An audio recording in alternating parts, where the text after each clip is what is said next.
आदत। एक व्यक्ति को रोज जुआ खेलने की बुरी आदत पड़ गई थी। उसकी इस आदत से उसके घर वाले बहुत परेशान रहते थे।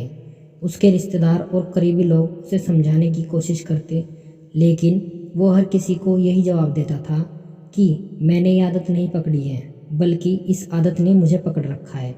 वो व्यक्ति अपनी इस आदत को छोड़ना तो चाहता था, लेकिन लाख कोशिश के बावजूद भी वो ऐसा नहीं कर पा रहा था। उसके घर वालों ने सोचा कि इसकी शादी करवा देने से वो ये आदत छोड़ देगा। उसकी शादी भी करवा दी गई।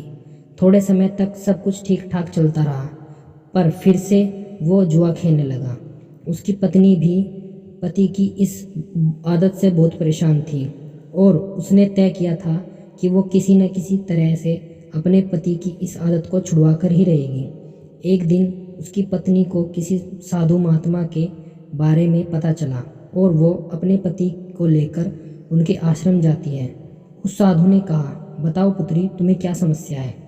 पत्नी ने सारी बात उस साधु को बताई। साधु ने इस समस्या का समाधान करने के लिए उन पति पत्नी को कल आने के लिए कहा। अगले दिन दोनों आश्रम पहुंचे तो उन्होंने देखा कि साधु एक पेड़ को पकड़कर खड़े हैं। उन्होंने साधु से पूछा कि आप ये क्या कर रहे हैं?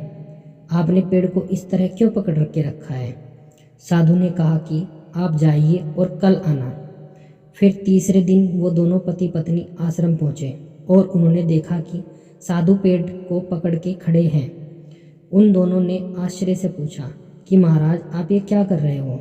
साधु बोले, ये पेड़ मुझे छोड़ नहीं रहा है, आप लोग जाइए और कल आना। पति पत्नी को इस साधु का बर्ताव कुछ अजीब लगता है।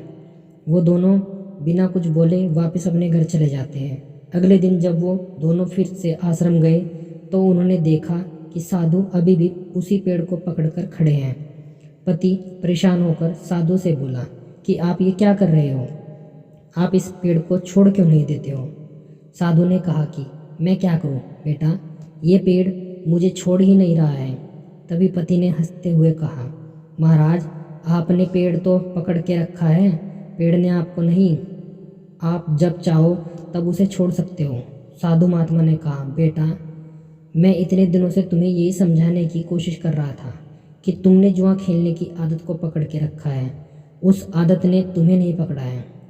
पति को अपनी गलती का एहसास हो जाता है और वो समझ गया कि अपनी इस आदत के लिए वो खुद जिम्मेदार है और अपनी इच्छा से वो ये आदत चाहे तो छोड़ सकता है।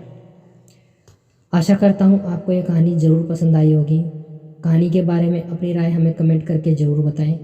कहानी अच्छी लगी हो तो दोस्तों के साथ शेयर करना ना भूलें। चैनल पर नए हो तो चैनल को सब्सक्राइब ज़रूर कर लें और बेल आइकन को ज़रूर से दबा लें, ताकि आने वाली नई कहानियाँ सबसे पहले आप सभी को मिल सके। कहानी सुनने के लिए आप सभी का बहुत बहुत धन्यवाद।